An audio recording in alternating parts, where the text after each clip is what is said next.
Bayangkan kamu hidup ribuan tahun yang lalu dan kamu butuh makanan. Tapi kamu cuma punya ayam. Bro, tukar ayam sama 5 liter beras, ya. Itulah barter, sistem tukar-menukar barang yang jadi cikal bakal uang.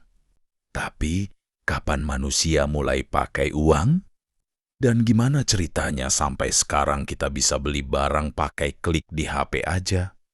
Yuk, kita bahas sejarah uang dari zaman kuno sampai era digital. Zaman barter sebelum 3000 sebelum Masehi. Sebelum ada uang, manusia bertukar barang, ini disebut sistem barter. Tapi barter punya masalah besar. Nilai tukar yang nggak seimbang dan sulit dicocokkan. Misalnya kamu punya kambing, tapi cuma butuh garam. Masa ia tukar kambing dengan garam? Rugi dong. Karena ribet, manusia mulai cari benda yang disepakati bersama sebagai alat tukar.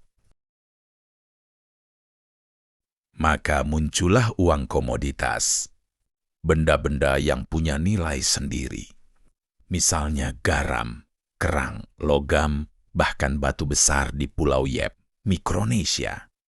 Lalu datanglah peradaban besar seperti Mesir, Mia, dan Cina, yang mulai menggunakan logam mulia seperti perak dan emas sebagai alat tukar. Disinilah awal mula uang seperti yang kita kenal sekarang. Uang logam dan uang kertas 600 sebelum Masehi, abad pertengahan. Sekitar tahun 600 sebelum Masehi. Di Lydia sekarang Turki.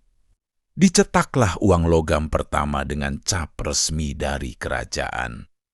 Uang jadi lebih praktis, seragam, dan dipercaya.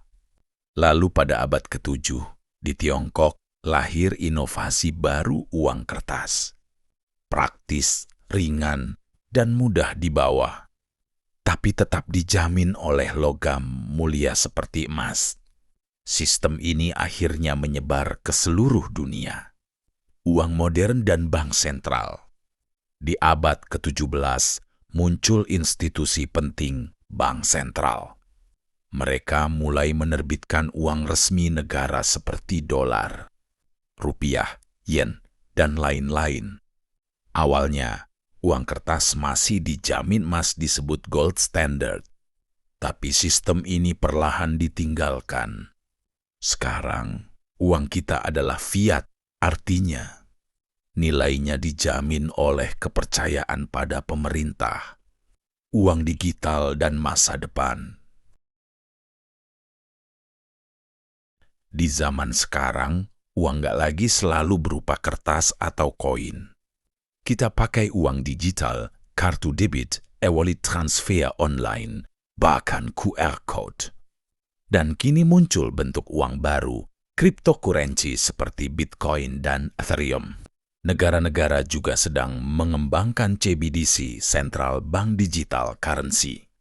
Apakah ini masa depan uang? Bisa jadi, suatu hari nanti, kita tak akan lagi melihat uang fisik sama sekali. Dari barter ayam dan beras, sampai klik beli di e-commerce. Perjalanan uang menunjukkan satu hal, kepercayaan adalah segalanya. Tanpa kepercayaan, selembar uang hanyalah kertas.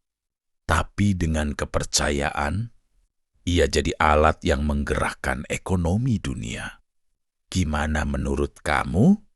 Apakah kita masih akan pakai uang fisik 10 tahun lagi?